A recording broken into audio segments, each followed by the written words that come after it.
ጤና ይስጥልን የከበረ ሰላምታችን በመላው ዓለም ሆናችሁ ቃል ስፖርት ዩቲዩብ ቻናላችንን ለምትከታተሉ ውድ አድማጮቻችን ሁሉ ይድረስ ብለናል። እንደ ሁል ጊዜው እንላለን መተካም የሌላቸው ዋጋቸው ውድ የሆነውን ሰላም፣ ፍቅር፣ ጤና ለእናንተ ውድ አድማጮቻችን በመላው ዓለም ሆናችሁ ለምትከታተሉ ውድ የሀገራችን ልጆች ውድ ኢትዮጵያን ሁሉ ተመኝተናል።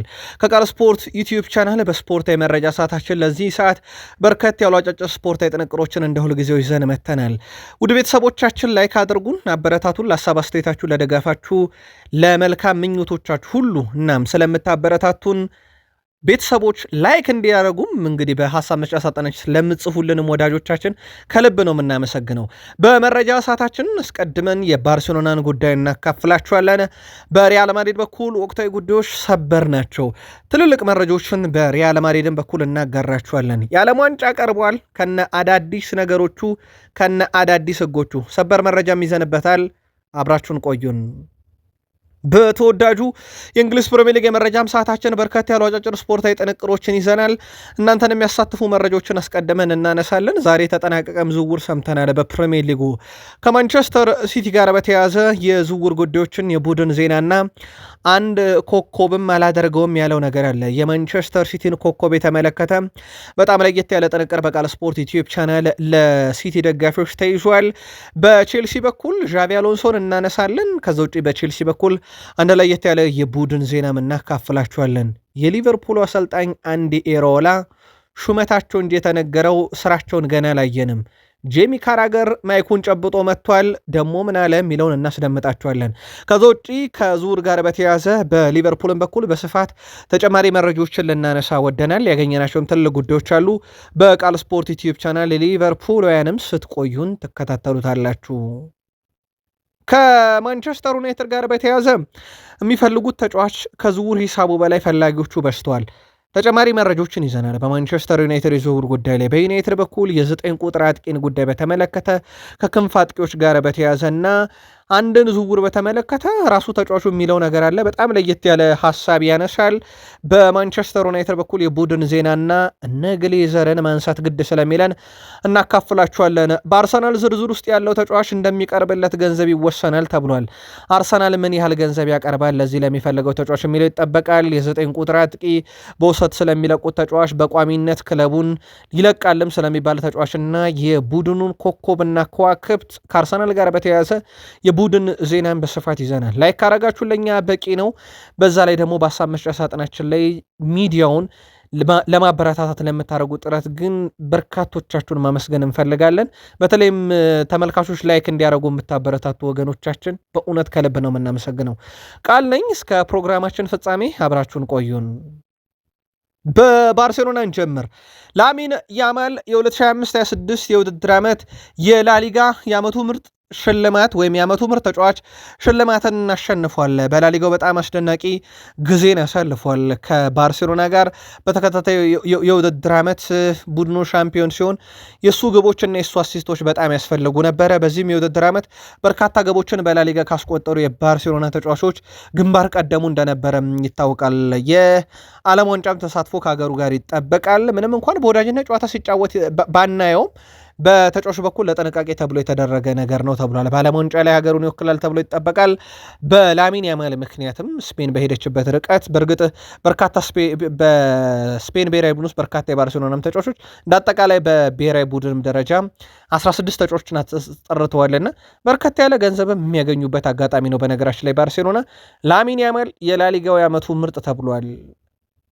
ፍሎሬንቲኖ ፔሬስ ስም አልጠራም ከእንግሊዝ ፕሪሚየር ሊግ አይደለም 150 ሚሊዮን ዩሮ ከፍዬ የማስኮበለለው ግን ተጫዋች አለ ብለው ነበረ። አሁን በርከት ያሉ ታማኝ የዜና ምንጮች ያ ተጫዋች ሚኬል ኦሊሴ መሆኑን አረጋግጠዋል።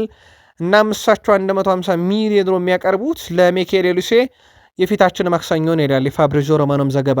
የጀርመን መገናኛ ብዙሃን ግን ዜናው አዲስ አይደለም፣ እኛ አስቀድመን እናውቀዋለን። ማድሪድ በፍሎሬንቲኖ ፔሬስ ስር በነበረም ሰዓት ይሄ ለፕሬዚዳንታዊ ምርጫ ቅስቀሳ ሳይሆን አስቀድሞ የሚያቀዱት ነገር ነው የሚሉ መረጃዎችን አውጥተዋል። ሊቨርፑል ለዚህ ተጫዋች ፍላጎት የነበረው ቢሆንም የባየር ሙኒክ ምላሽ ይታወቃል። ለሪያል ማድሪድ ሲሆን የሚለው በትልቁ ይጠበቃል። ጆዜ ሞሪኒሆም እንግዲህ ስራቸውን በይፋ የሚጀምሩበት ቀን እንዳለ ሆኖ እሳቸውም የዚህ ተጫዋች ፈላጊ ናቸው ማለት ነው። ምክንያቱም ፍሎሬንቲኖ ፔሬስ ከጆዜ ሞሪኒዮ ወገን እንደሆኑ ይታወቃል። በነገራችን ላይ ጆዜ ሞሪኒዮ ከጁላይ 13 ጀምሮ በሪያል ማድሪድ ይፋዊ ስራቸውንም ይጀምራሉ ተብሎ ይጠበቃል። በሪያል ማድሪድ በኩል ኤንድሪክ ወደ ሪያል ማድሪድ የመጣውበት ዋና ምክንያት ሮናልዶ ነው። ያኔ ሮናልዶ ደግሞ ሲጫወት የነበረው ሳየው በነበረ ሰዓት በጆዜ ሞሪኒዮ ስር ነው። እናም የኔ አርአያዬ እና እንደ ጥሩ ነገር የምመለከተው ወይም ለእድገቴ መሰረት የሆነኝ ሮናልዶ በማድሪድ ሲጫወት ያየሁት በሞሪኒዮ ስር ነው። አሁን ሞሪኒዮ መጥቷል። በሪያል ማድሪድ መጫወት የፈለኩበትን ምክንያት አሁን በደንብ እየተገጣጠመልኝ መጥቷል ብሏል። ጆዜ ሞሪኒዮ የተጫዋቹ ፈላጊ ናቸው፣ ያቆይታል የሚሉ መረጃዎች በስፋት እየወጡ ነው። እንደውም ሪያል ማድሪድ በውሰት ከሰጡት በኋላ ተጫዋቹ በፍራንስ ሊጋ በኦሎምፒክ ሊዮን ካሳየው ብቃት አንጻር ዝውውሩ ልክ እንዳልነበረ ሁላም በግምገማ አረጋግጧል እስኪባል ድረስ። ለማንኛውም በሪያል ማድሪድ ይቀጥላል ተብሏል። ሌላኛው ፍሬድሪኮ ቫልቬርዴ ነው። ከቹዋሚኒ ጋር ጸብ ውስጥ ገብተው ተፈንክቶ ሆስፒታል ገብቶ እንደነበር ይታወቃል። ዛሬ ላይ በማህበራዊ ሚዲያ የፀጉር ቁርጡን አሳያለሁ ብሎ ምስል ለቆ ግንባሩ አካባቢ የተሰፋበት ታይቷልና የደረሰበት አደጋ ከባድ እንደሆነ እየተነገረ ነው። በእርግጥ ጠረጴዛው እንጂ ቹዋሚኒ እንዲያርጎታል እንዳልተባለም በወቅቱ ይታወቃል። የዓለም ዋንጫ ሊጀመር ነው። የአንድ ሳምንት ያህል ጊዜ ብቻ ቀርቶታል። ወይም እናንተ በቀን መቁጠሪያችሁ ላይ ለጁን 11 የቀረበው ቀን ምን ያህል ነው የሚለውን ተመልከቱት። ጁን 11 ይጀምራል። ከአንድ ሳምንት በታች እንደማለት ነው። የመጀመሪያው የዓለም ዋንጫ 2026 በሜክሲኮና በደቡብ አፍሪካ መካከል ይካሄዳል። ኤስታዲዮ አስቴካ ሜክሲካ ላይ ይካሄዳል። 87523 ደጋፊዎችን እጭቅ አድርጎ በሚይዘው ስቴዲየም ጨዋታው ይደረጋል። ታዲያ ፊፋ አንድም ደጋፊ ጡሩምባ ይዞ ቢገባ አስወጣዋለሁ ብሏል። በዓለም ዋንጫ ማንኛውም ደጋፊ ቡቡዜላን እንዳይጠቀም ፊፋ ከልክሏል። ቡቡዜላ ይዞ የሚገኝ ደጋፊ ከስቴዲየም ይባረራል ተብሏል። ባፋናዎቹ ደቡብ አፍሪካዎች የዓለም ዋንጫቸውን ያደመቁት በዚሁ በቡቡዜላ በዚሁ በጣም አስደናቂ ድባብ ባለው ድምፅ ነበረ። ግን ፊፋችን ጡሩምባ ይዞ የመጣ ራሱ ከስቴዲየም አባራለሁ ብሏልና የፊፋ ህግጋት አሁን ደግሞ አፍሪካንም እየነካ ይገኛል። በዓለም ዋንጫ እንግዲህ የጀርመን ኮከቦችና ከዋክብቶች በትልቁ ይጠቀሳሉ። በእርግጥ እንደ ጀርመን የዓለም ዋንጫ ፍጻሜ የደረሰ የለም። የጀርመኑ ሚሮስላፍ ክሎዛ በርካታ ግቦችን ያስቆጠረ ተጫዋች ነው አሁንም። ከዛ በዘለለ ግን በዓለም ዋንጫ ላይ በርካታ ጨዋታዎችን በመጫወት ግን ሊዮኔል አንድሬስ ሜሲ አልፏቸው ሄዷል እነኝን ጀርመናውያንን። በተለይም ደግሞ ላውዘር ማቲዩስ 25 ሚሮስላፍ ክሎዛ 24 ጨዋታዎችን በዓለም ዋንጫ ተጫውተው ቁጥር 1 እና ቁጥር 2 ነበሩ እነኝህ ጀርመናውያን። አሁን ግን ሊዮኔል አንድሬስ ሜሲ 26 ደርሷል። ዘንድሮ ሮናልዶ እንግዲህ እንደሚያደርጋቸው ጨዋታዎች ይወሰናል። 22 ጨዋታን አድርጓል። ምናልባት ይህንን የሁለቱን ቁጥር ሊያልፍና ሁለተኛ ደረጃ ላይ ከሜሲ ቀጥሎ እንኳን ለመቀመጥ ቢያንስ 4 ጨዋታዎችን መጫወት ይጠበቅበታል። በምድብ 3 ጨዋታ ብቻ ነው ያለው። ስለዚህ ፖርቹጋል ከምድብ በተጨማሪ ማለፍ ይጠበቅበታል። ለማንኛውም ሊዮኔል አንድሬስ ሜሲ ቁጥር አንድነትን ከነኚህ ጀርመን ይወስዷል። ሮናልዶን ካነሳን የስፔን ብሔራዊ ቡድን አሰልጣኝ ሉዊስ ዴ ላ ፎንቴ ሮናልዶ አሁን የስፔን ብሔራዊ ቡድን ማነቃቂያ ሆነዋል ብለዋል። እሳቸው በመልበሻ ክፍል ውስጥ የስፔን ብሔራዊ ቡድን ተጫዋቾችን የሚያነቃቁት በሮናልዶ አማካኝነት እንደሆነ ተናግረዋል። ሮናልዶን እንደ ምሳሌ ለተጫዋቾቼ እየነገርኳቸው ይገኛለሁ። እሱን እንደ አርአያ እንዲከተሉ እየነገርኳቸው ነው። ሮናልዶ የስራ ውጤት ነውና ጠንካራ ስራ እንደሚጠብቃቸውና ጠንካራ ሰራተኛ እንዲሆኑ ተጫዋቾችን እያበረታተውበት እገኛለሁ ብሏል። ክርስቲያኖ ሮናልዶ በ41 ዓመቱ በዓለም ዋንጫ እንደሚጫወት ይታወቃል። 6ኛውና የመጨረሻውን ተብሎ ይጠበቃል። በእርግጥ ሮቤርቶ ማርቲኔዝ የመጨረሻው አትበሉ በ45 ዓመቱም ገና ይጫወታል እያሉ እንደሆነ ይታወቃል። ለማንኛውም ሮናልዶ ለስፔን ብሔራዊ ቡድን በዓለም ዋንጫ ማነቃቂያ ሆኗል። መልበሻ ክፍል ውስጥም ማነቃቃው በሮናልዶ ነው እያሉ ነው ሉዊስ ዴ ላ ፎንቴ የስፔን ብሔራዊ ቡድን አሰልጣኝ። ቃል ስፖርት ዩቲዩብ ቻናላችን ላይ ትገኛላችሁ። የሳቱን የተመራረጡ ስፖርታዊ ጥንቅሮች እያጋራናችሁ እንገኛለን። ከተወዳጁ የእንግሊዝ ፕሪሚየር ሊግ ብቻ ወዳገኘናቸው የዕለቱ ጥንቅሮች እንሻገር። ከፕሮግራማችን ጋር ቆይታ ስታደረጉ ላይክ እንድታደረጉን በትህትና እንጠይቃለን። በዚሁ አጋጣሚ ግን አድማጮች ተመልካቾቻችን በሀሳብ መስጫ ሳጥናችን ላይ ተመልካቾች ላይክ እንዲያደርጉ በጽሁፍ መልእክት ለምታስቀምጡ የሰብስክራይበራችን መጠን 100 ሺህ እንዲሻገር በሚዲያው ለሚገኙ ተመልካቾችን ቅስቀሳ ለምታደርጉና አጋር ለሆናችሁን ግን ልባዊ ምስጋናችን ይድረስ። ቃል ስፖርት ዩቲዩብ ቻናል በታማኝነት ከፈጣን መረጃዎቻችን ጋር ሁሌም እንድንገኝ የእናንተ ሀሳብ አስተያየት ለእኛ በብዙ ይጠቅመናልና ዛሬም አጋርነታችሁን አሳዩን። ላይክም ስለምታደረጉን እንዲሁም ሰብስክራይብስም ስለምታደረጉን እናመሰግናለን። ወደ ፕሪሚየር ሊግ መረጃ ተሻገርን። ቃል ለኝ አብራችሁን ቆዩን። በበርካታ ክለቦች ስሙ ሲያያዝ ነበረ። ሃይደን ሄኪን የሚድልስቦሮ ተጫዋች ነው። የኮንትራቱ የመጨረሻ ዓመት ላይ ይገኛል። ሚድልስቦሮ ታዲያ ለዚህ ተጫዋች ኮንትራት አቅርቦ ውሉን እስካላደሰ ድረስ በዚህ ክረምት የመሸጥ ግድ ይለዋል። ተጫዋቹን በተመለከተ ውድ ቤተሰቦቻችን ኤቨርተኖች ሚድልስቦሮን ዛሬ በይፋ አነጋግረዋል። ከተጫዋቹ ጋር በተያያዘ በተጫዋቹ በኩል በበርካታ ክለቦች ይፈለጋል። ቶትናም፣ ማንቸስተር ዩናይትድ፣ ክሪስታል ፓላስ ጨምሮ በርካታ ክለቦች የ23 ዓመቱ ተጫዋች ፈላጊ እንደሆኑ ይታወቃል። በተለይም ዩናይትድ በካሪክ ስር በትልቁ ይህን ተጫዋች ሊያመጣ ይችላል ተብሎ ከተነገሩ ተጫዋቾች አንዱ ነው። ምክንያቱም ካሪክ በሚድልስቦሮ ይህን ተጫዋች ያሰልጠነውት ነበር እሳቸው እዛ በነበሩበት ሰዓት ላይ እና ከዚህ ጋር በተያያዘ ስሙ እየተነሳ ነበር። ዛሬ ላይ ግን ኤቨርተን በይፋ ጠይቋል። ሚድልስቦሮ እና ኤቨርተን መካከል ያለውን የድርድር ውጤት በቀጣይ ፕሮግራም እንመለስበታለን። ተጫዋቹ ወዴት ማምራት ይፈልጋል የሚለው ደግሞ ሌላ በጣም ወሳኙ ጉዳይ ነው። ስማቸው የተጠቀሱት እነኚህ ቢግ ሲክስ ክለቦች ቶትናም እና ዩናይትድ፣ ሌላኛው ፕሪሚየር ሊግ ተሳታፊ ፓላስ ግን እስካሁን ይፋ ጥያቄ ለተጫዋቹ አላቀረቡለትም። ሲጠበቅ የነበረው የአመቱ ምርጥ ተጫዋች በፒኤፍኤ በኩል ወይም ደግሞ የእንግሊዝ ፕሪሚየር ሊግ የፒኤፍኤ አመቱ ምርጥ ተጫዋች እጩ ይፋ ተደርገዋል። በጣም ያልተጠበቀው ነገር ሲቲ 2 ተጫዋቾችን አስመርጧል በዚህ ዝርዝር ውስጥ። ቀሪዎቹ 4 ተጫዋቾች 3ቱ ከአርሰናል አንዱ ከማንቸስተር ዩናይትድ ሆኗል። በትልቁ ስማቸው በዚህ ዝርዝር ውስጥ ሲጠበቅ የነበረው የብሩኖ እና የዴክላን ራይስ ተካቶ አሸናፊነት ቅድመ ግምት እንደተሰጣቸው ይታወቃል። ግን ሌሎችም አሉ። ለአብነት ያክል የአርሰናሉ ዳቪድ ራያ ሌላ ትልቅ ግምት የተሰጠው ነው። ማጋሌሽ አለ። ከማንቸስተር ሲቲ ሪያን ሼርኪ እና ሃላንድ ተካተዋል። ምናልባት አሁን ትልቁ ጥያቄ ለአርሰናል ደጋፊዎች ስጋት የሚሆን እጩ ናቸው የቀረቡት። አርሰናል 3 እጩ ቀርቧል። ያ ማለት ድምፅ የመከፋፈል ሂደት ሊኖር ይችላል የሚሉ በርካታ ስጋቶች አሉ። ለዴክላን ራይስ፣ ለዳቪድ ራያ በተለይ ሙር ድምፅ ሊከፋፈል ይችላል እና በዚህ አጋጣሚ አንድ ብቻ የተካተተው ከዩናይትድ ብሩኖ የተሻለ የማሸነፍ ቅድመ ግምት እንዲያገኝ አድርጎታል እየተባለ ነው። በእርግጥ ብሩኖ ፈርናንዴስ የዓመቱ ምርጥ ተጫዋች ተብሎ ተመርጧል። የፒኤፍኤ ሆኖ ሲቀረው የነበረው ለዚህም ትልቅ ቅድመ ግምት ከተሰጣቸው ውስጥም አንዱ ብሩኖ ሚጌል ፈርናንዴስ እንደነበረ የሚዘነጋ አይደለም። የእናንተን ምርጫ ግን ከነኚህ እጩዎች አንጻር ልትነግሩን ትችላላችሁ። ሌላው በተወዳጁ የእንግሊዝ ፕሪሚየር ሊግ የዓመቱ ምርጥ ተጫዋች በወጣቶችም ዘርፍ ይፋ ሲደረግ የሲቲው ሪያን ሼርኪ ዳግም ተካቷል። ካሸነፈ ከሮናልዶና ከቤል በኋላ በሁለቱም ዘርፍ ያሸነፈ በዋናውም በወጣቶችም ያሸነፈ የመጀመሪያው ታሪካዊ ተጫዋች ይሆናል። ከሁለቱ በኋላ ማለት ነው፣ ከሮናልዶና ከቤል በኋላ ሪያን ሼርኪ፣ ማክስ ዶማን፣ ኤል ጁኒየር ክሩፒ፣ የዩናይትዱ ኮቢ ሜኖ፣ የቼልሲው ሪዮኑ ጉማ፣ የሲቲው ኒኮ ራይሌ ተካተዋል። ከነኚህ ወጣት ተጫዋቾች ውስጥ ማን የዓመቱ ምርጥ ነበር በወጣቶች ዘርፍ የሚለውንም በቃል ስፖርት ዩቲዩብ ቻናል በሀሳብ መስጫ ሳጥናችን ላይ ላኩልን። ቶትናም በዛሬው ዕለት የተጫዋቹን ዝውውር አጠናቋል። አንዲ ሮበርትሰንን ይፋም አድርጓል። አንዲ ሮበርትሰን በነፃ ሊቨርፑልን ከለቀቀ በኋላ ወይም ኮንትራቱ ሲጠናቀቅ ሊቨርፑልን ከለቀቀ በኋላ በይፋ ቶትናምን ተቀላቅሏል። በእርግጥ ካለፈው ጥር ጀምሮ ሲደራደሩ እንደነበረ ይታወቃል ቶትናምና ተጫዋቹ። ግን ተጫዋቹ በጥር መልቀቅ ስላልፈለገ ነው ወደ ቶትናም ያልመጣው። በዛ ላይ ቶትናም ነገር በጣም አጠራጣሪ ነበረ በፕሪሚየር ሊግ የመትረፍ። አሁን በፕሪሚየር ሊጉ ተርፏልና በሮቤርቶ ዲዘርቢ ስር ቀጣይ ዓመት በሚሰለጥነው ቶትናም ውስጥ ለመጫወት አንዲ ሮበርትሰን ፊርማውን ካኖረ በኋላም ዛሬ ይፋ አድርገውታል። ምናልባት ቶትናም 2 በጣም ደካማ ሲዝኖችን አሳልፈዋል።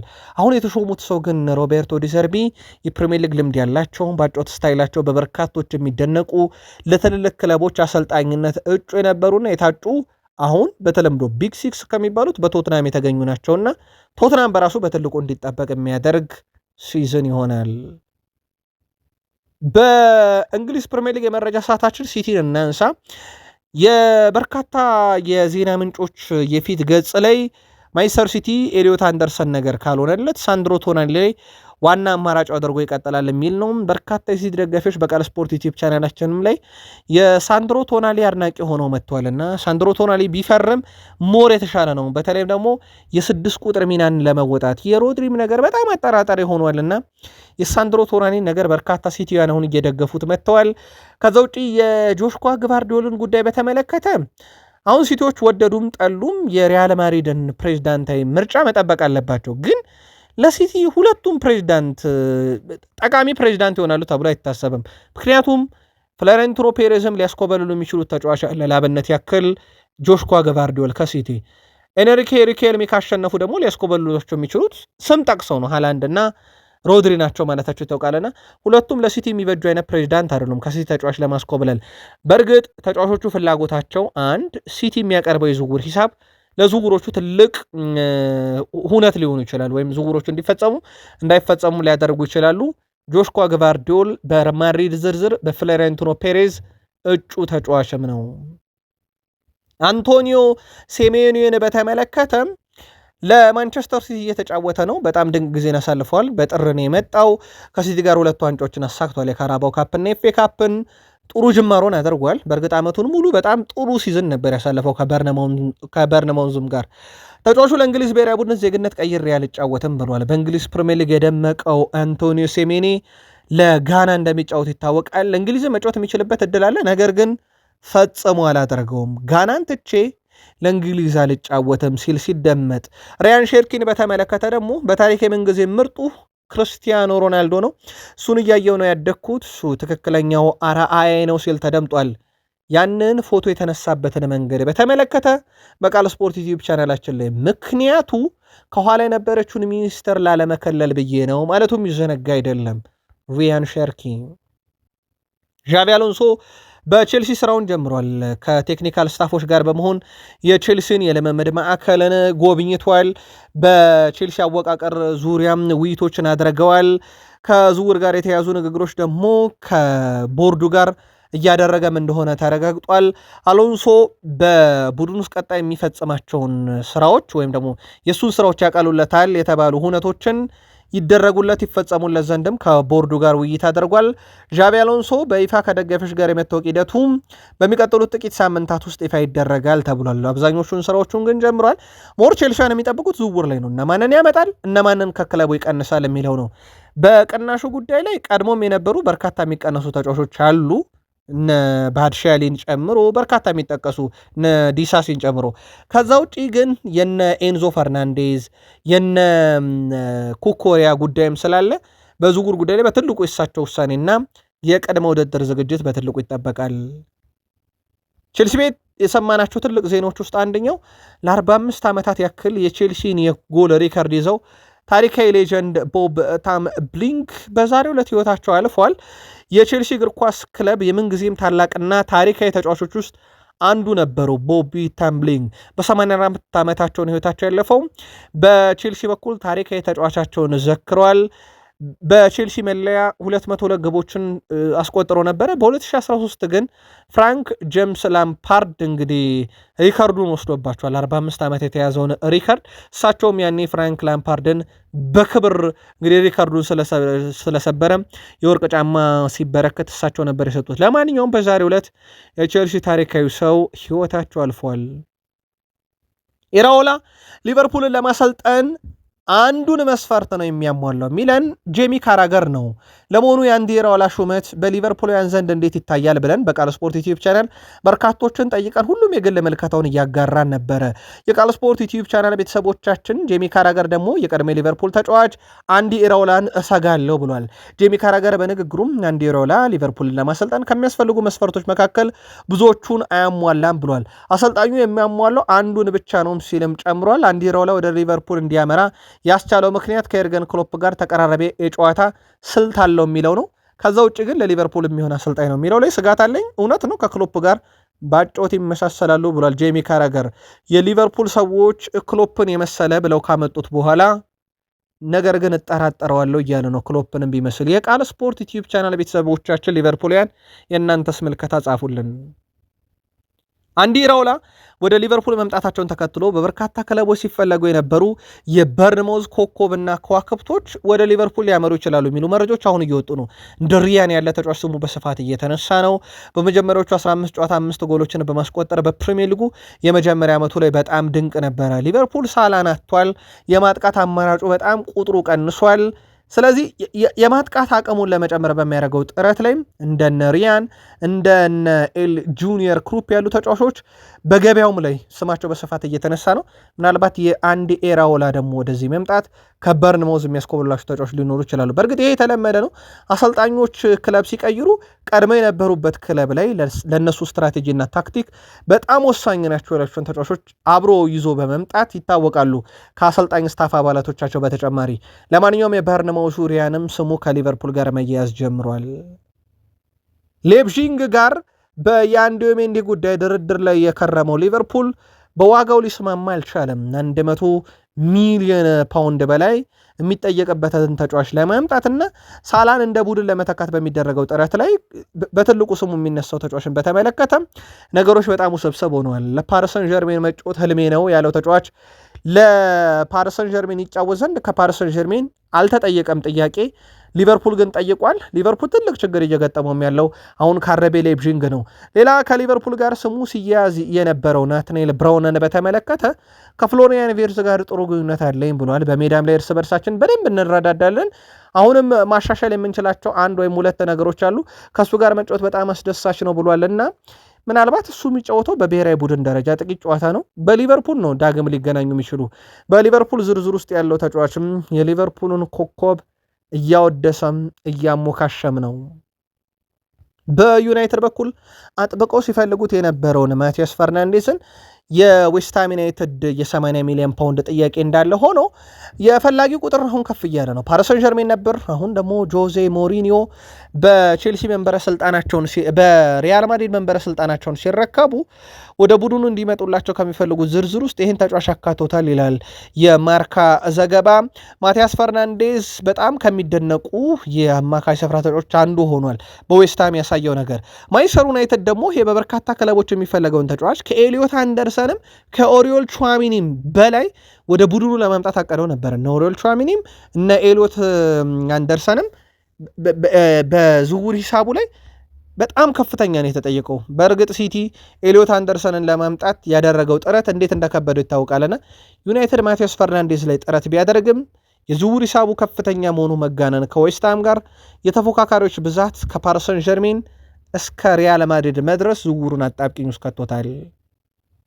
ማንቸስተር ዩናይትድ የፊት መስመሩንም ለማጠናከር በርካታ ስሞች ሲነሱ ነበረ። እንደውም በርካታ ሌጀንዶች አሁን እንደ ሮቤርት ሌዋንዶስኪ ያለን በነፃ አምጥቶ ለቤንያሚን ሼሽኮ ልምድ እንዲያካፈል ማድረግ ነው እስኪሉ ድረስ ዩናይትዶች ሌሎችም አማራጮች ያሉ ተብሏል። የብሬንትፎርዱ ኢገር ቲያጎ በትልቁ ስሙ ከዩናይትድ ጋር እየተያዘ ነው። ግን የዩናይትድ የትኛውም አጥቂ ዝውውር የነፃ ወኪል ነፃ ኮንትራት ያለውን ሌዋንዶስኪ የሚሆን በኮንትራት ያሉትን እነ ኢገር ቲያጎ ለመምጣት ግን እነ ዜርኪዚ መቀነስ አለባቸው። በአሁኑ ወቅት ላይ በማንቸስተር ዩናይትድ በኩል ከየትኛውም የአጥቂ ክፍል ጋር ንግግር ባይደረግም ስሙ የተያዘበት የብሬንትፎርዱ አጥቂ ኢገር ቲያጎ ግን ከ70 ሚሊዮን ፓውንድ በላይ የተለጠፈበት ተጫዋች ነው። ዩናይትድ ከብሬንትፎርድ ተጫዋች የማምጣት ችግር የለበትም። እነ ብሪያን ቤሞን አድርጎታል። ምናልባት ሌላኛው ተጫዋች የሆነው የሚለው የቤን ጃኮብስ ዘገባ ነው። በቀጣይ ይጠበቃል። ከሴሪያ ውጪ አዲስ ፈተና ፈልጋለሁ ያለው የኤስ ሚላኑ ፖርቱጋል የፊት መስመር አጥቂ ባለፈው ሲዝን ጥሩ ብቃት አላሳየውም። ለጥሩ ብቃት አለመሳየቴ ግን ምክንያቱ የተሰጠኝ የጨዋታ ቦታ ነው። እኔ በምፈለገው ቦታ የሚያጫውተኝ ክለብ ካለ ለመቀላቀል ዝግጁ ነኝ ከጣሊያን ውጭ ብሏል። እዛ እሱ የሚፈልገው ቦታ ላይ ለማጫወት ደግሞ ክፍተት ያለባቸው 2 የፕሪሚየር ሊግ ክለቦች በትልቁ ይጠቀሳሉ። ሌሎችም አሉ፣ ግን በትልቁ በዛ ቦታ ላይ ተጫዋች ማምጣት ያለብን ያሉት አንደኛው ዩናይትድ ነው፣ ሁለተኛው አርሰናል ነው። አርሰናል ተጫዋቾችን ከሸጠ ነው ማርቲኔሊና ትሮሳርድ። ዩናይትድ ግን የለኝም በቦታው ላይ ማለቱ በካሪክ በኩል ተገልጦ ነበርና የዚህ ተጫዋች ስም በስፋት እየተነሳ ነው። እሱም ለጠየቀው ቦታ ክፍት ነው ተብሎ የሚጠበቀው ዩናይትድ በትልቁ ስሙ እየተያዘ ቢሆንም እስካሁን ድረስ ዩናይትድ ጥያቄ አላቀረበም። በፕሪሚየር ሊግ ግን የመጫወት ህልሙ ይሳካ ዘንድ ወይ ዩናይትድን ወይ አርሰናል እየተባለ ነው። ከሁለቱ ክለቦች የትኛው ቀድሞ ጥያቄ ያቀርባል የሚለው ይጠበቃል። ብራዚል የቀድሞ የዩናይትድ ተጫዋች አንቶኒ ዩናይትድን ለመቀላቀል ዋነኛ ምክንያቱ ኤሪክ ቴን ሃግ መሆናቸውን ይናገራል። ተጽዕኖንም በተመለከተ ሀሳቡን አጋርቷል። ወደ ዩናይትድ የመጣሁት በኤሪክ ቴን ሃግ ምክንያት ነው። እሱ ምንም አይነት ሁኔታ ቢፈጠር በዩናይትድ ቤት እንደሚፈልገኝ በተደጋጋሚ ነግረኝ ነበር ብሏል። የእንግሊዝ ሚዲያዎች ግን ጫና ከብዶ ነበር ብሏል። ነገር ግን ቤተሰቦቼ አንዳንድ መጥፎ አጋጣሚዎች የኔን ማንነትና ታሪክ ሊገልጸው እንደማይችልም አስረድተውኛል። ስለዚህ ራሴን እንደገና ለማግኘትና ደስተኛ ለመሆን ወደ ስፔን መሄዴ ትክክል ነበረ ብሏል። በፕሪሚየር ሊጉ በማጥቃትም ሆነ በመከላከል ረገድ ያለው ጨዋታ ፍጥነት እጅግ ከፍተኛ ነው። በስፔን ግን በአንድ ለአንድ ግንኙነት ጊዜ ሰፊ ሜዳ ክፍተት ታገኛለህ። እንግሊዝ ለመጫወት እድል አልሰጡኝም ብሏል። ተቃራኒ ቡድኖች ያው የእንግሊዝ እግር ኳስ ፍጥነቱን የአካል ብቃቱ ብዙ ትግል የሚጠይቅ ውድድር ነው። በዛ ላይ ደግሞ ከሳምንት ሳምንት ጠንካራ ቡድኖችን መግጠም ግድ ይላል በፕሪሚየር ሊግና ስፔስ የለም ብሏል። እኔ እንደፈለግኩ የማያደርግበት ስፔን ግን ያ ተመችቶኛል እያለ ይገኛል። አሁን በሱ ቦታ ላይ አማድ ዲያሎ እየተጫወተ እንደሆነ ይታወቃል። በእርግጥ አማድ ዲያሎ ከግብ ከራቀ ሰንበት ያለ ነው። በእርግጥ የመጨረሻ ጨዋታ ላይ ብራይተን ላይ ብራያን ቤሞ ያስቆጠራትን ጎል አሲስት ያደረገበት ከሜሰን ማውንት ጋር 1-2 የተጫወቱበት መንገድ በጣም አስደናቂ ነበረ። ከዛ ውጭ ግን በተለይም የሲዝኑ ሁለተኛ አጋማሽ ከአፍሪካ ዋንጫ በኋላ አማድም ቀዝቀዝ ብሎ ነበረ። አማድ በዚህ ሳምንት ፈረንሳይ ላይ ማሸነፊያ ግብ ግን አስቆጥሯል። 45 ደቂቃ ተጫውቶ አንድ ግብ አስቆጥሮ ከ3 ድሪብል 2 አሳክቶ 2 የመከላከል አስተዋጽኦ አበርክቶ ነበረ ከሜዳ የወጣው። ከሀገሩ ጋር በጣም ድንቅ ጊዜን አሳልፏል። ምናልባት በማንቸስተር ዩናይትድ በቀጣዩ ውድድር ዓመት በትልቁ ከሚጠበቁ ተጫዋቾች አንደኛው እንደሆነ ይታወቃል። በዩናይትድ በኩል በዛም የሜዳ ክፍል ላይ ተጫዋች የማምጣትም እቅድ እንደሌላቸው ይታወቃል። ያው በአማድ ዲያሎ እና በብራያን ቤሞ ቦታውን የማስቀጠል ፍላጎት እንዳለ ማሳያ ነው። ማንቸስተር ዩናይትድ በቀጣዩ ዓመት መክፈል ያለበት በርካታ ገንዘብ አለ። ኦልሞስት ወደ ግማሽ ቢሊዮን ዶላር ወይም ደግሞ እስከ 500 ሚሊዮን ዶላር አካባቢ ዕዳ መክፈል አለበት ማንቸስተር ዩናይትድ። ይህ ዕዳ ከየት መጣ ካላችሁ የግሌዘር ቤተሰቦች ከካዝናቸው ከኪሳቸው ሳይሆን ዩናይትድን በስሙ ሲበደሩበት እንደከረሙ ይታወቃል። የዩናይትድን ብራንድ ተጠቅመው ያልተበደሩት ግዙፍ ባንክ የለም ይባልላቸዋል። እነ ግሌዘር አንዱን ቡድኑን ለመከራ ዳርገውታል የሚባለው በዚህ እንደሆነ ይታወቃል። የዓለም ሪከርድን ባይሰብሩም ግን ረብጣ ብሮችን እያወጡ እነ ፖላ ቤሌ ፖግባን ሲያመጡ የባንክ ብድር ከጀርባ ነበረ። አሁን መክፈል ያለባቸው ወደ ግማሽ ቢሊዮን ዶላር የሚጠጋው ገንዘብን ለማካካስ ታዲያ ቡድኑን ከኪሳራም ለመታደግ የነ ሰር ጂም ራትክሊፍ ስብስብ ደግሞ ሌላ ትግል እያደረገ ነው። ይህን ሁኔታ ለመክፈል አሁንም ዩናይትድ ባንኮችን ላይ ይችላል እየተባለ ይገኛል። የክለቡን የፋይናንስ ጤንነት ለመጠበቅ እነ ራትክሊፍ የሚታገሉት እነ ግሌዘር ያንኮታኮቱትን ዩናይትድን ነው። እነ ግሌዘር ከሰሞኑ ጥቂት ድርሻቸውን ሊሸጡ ይችላሉ በሚል በርካታ የካታር ባለ ሀብቶች ስማቸውም እየተነሳ እንደነበር ይታወቃል። መረጃው የስካይ ስፖርት የዘ ቴሌግራፍም ጭምር ነው። በአርሰናል በኩል የብራድሊ ባርኮላ ፈላጊ ሆኖ ብቅ ማለታቸው ይታወቃል። ከብራድሊ ባርኮላ ጋር በተያዘ ዛሬ ፋብሪዞ ሮማኖ አንድ መረጃን ይዞ ወጥቷል። ከዚህ ዝውውር ጋር በተያዘ አርሰናልም ይሁን ሌሎች ፈላጊ ክለቦች እንደሚያቀርቡት ገንዘብ ይወሰናል ብለዋል። አርሰናል በዛ የሜዳ ክፍል ላይ ተጫዋች ይፈልጋል። አርሰናል ታዲያ የሚያቀርበው ገንዘብ በዋነኝነት ለዝውውር ወሳኝ ነው ተብሏል። ሮድሪጎ ጎኤዥን አምና በዛ የሜዳ ክፍል ላይ በግራ ክንፍ ማጥቃት ላይ ለመጠቀም ፈልጎ ሪያል ማድሪድ የሚጠይቀውን ገንዘብ በተመለከተ አርሰናሎች ስላወቁት ይፋ ጥያቄ አላቀረቡም። አሁንም ብራድሊ ባርኮላም ቢሆን በትንሽ ገንዘብ ከፓሪስ ሰን ዠርሜን ይለቃል ተብሎ አይጠበቅም። ለአርሰናል እንደ ሊቨርፑል እና እንደዚሁም ደግሞ ሌሎችም የአውሮፓ ክለቦች በስፋት ስማቸው ቢነሳም ነገር ግን አርሰናል ይፋ ጥያቄ የሚያቀርብበት ቀን ይፋ ባይደረግም ግን በዋነኝነት በዝርዝር ውስጥ አለ። አርሰናል ቤት ሌሎች ተጫዋቾች እንደሚለቁት ታይቶ ግን ስለሆነ የአርሰናል ሽያጭ መቅደም ያለበት በዛ የሜዳ ክፍል ላይ ባርኮላ ግን እንደሚቀርብለት ገንዘብ ፓሪስ ሰን ዠርሜን ሊሸጠው ይችላል መባሉ ምናልባት ለአርሰናል ጥሩ አጋጣሚ ሊሆን ይችላል። አርሰናል የ19 ዓመቱን ፈረንሳይ አጥቂ ኤል ጁኒየር ክሩፒን ከበርንማውዝ ለማምጣት በሚያደርገው ጥረት ላይ እና እንደዚሁም ደግሞ የአርጀንቲናን አጥቂ ዩሊያን አልቫሬዝ ለማምጣት በሚያደርገው ጥረት ላይ ስለ ሁለቱም መረጃዎችን አሰባስቧል። ከዛ ውጭ ግን በመረጃዎቹ ላይ ያገኘው ነገር አንደኛው የዩሊያን አልቫሬዝ የዝውውር ሂሳብ ከ150 ሚሊዮን ዩሮ በላይ መሆኑን፣ ኤል ጁኒየር ክሩፒ ደግሞ በበርንማውዝ ቤት በዚህኛው ክረምት የመሸጥ ፍላጎት እንደሌላቸው አርሰናሎች አውቀውታል። ምናልባት አርሰናል ተጫዋቾችና ክለቦችን የማሳመን ሂደት በአንድሪያ ቤርታና በሚኬል አርቴታ እንደሚጠበቀው ነው። ከዚህ ጋር በተያያዘ ስካይ ስፖርት ዛሬ በአርሰናል ዝውውር ጉዳይ ላይ ከ3 እስከ 4 ተጫዋቾች ወደ ቡድኑ የመጨመር እቅድ አለ። እንደ አምናው የተጫዋቾች ብዛት 8 ባይደርስም እስከ 4 ተጫዋች ግን በአርሰናል በኩል ይጠበቃል ይላል የስካይ ስፖርትም ዘገባ። ከዛ ውጪ ትራንስፈር ኒውስ የኢታን ንዋኔሪን ጉዳይ በተመለከተም በአርሰናል የመቀጠል እድሉ በጣም አጠራጣሪ የሆነውን ተጫዋቹን በተመለከተ ከዚህ በኋላ ደግሞ የውሰት ውሉ ካለ ምናልባትም በፕሪሚየር ሊግ የመሆን እድሉ በጣም ሰፊ ነው። በርከት ያሉ የፕሪሚየር ሊግ ክለቦች ኢታን ንዋኔሪን ከአርሰናል ወስደው በውሰት የማጫወት ፍላጎት አላቸው። ንዋኔሪ በቂ የመጫወቻ ደቂቃን የማግኘት ፍላጎት አለው። ከአርሰናል በቋሚነት ጋር መለየት በተመለከተ ግን በተጫዋቹን በአርሰናል በኩል እስካሁን ፍላጎቶች አሉ የሚሉ መረጃዎች አልወጡም። ይልቁንስ በውሰት ፈላጊዎች አሉ። ለማርሴ ለሮቤርቶ ዲዘርቢ ብለው ቢሰጡት ሮቤርቶ ዲዘርቢ ማርሴን ትቶ አሁን ቶትናም እንደደረሰ ይታወቃል። አርሰናል በተአምር ለሮቤርቶ ዲዘርቢ ብሎ ወይም በሱ ስታይል ስር እንዲያድግላቸው ብለው ለቶትናም ተጫዋቹን አይሸጡትም። ኒካስል ዩናይትድ በትልቁ ስሙ እየተነሳ ያለ የፕሪሚየር ሊግ ክለብ ነው። ከኢታን ንዋኔሪ ጋር ቤልጂየማዊው የአርሰናል ተጫዋች ሌሳንድሮ ትሮሳርድን በተመለከተም ስለ ወደፊት ቆይታው ተጠይቆ እርግጠኛ እንዳልሆነ ይፋ አድርጓል። አሁን ላይ ነገርየው ሞር ዝውውሩ እውነት እንደሆነም የሚያስረዳ ይመስላል የሱ እሳቤ።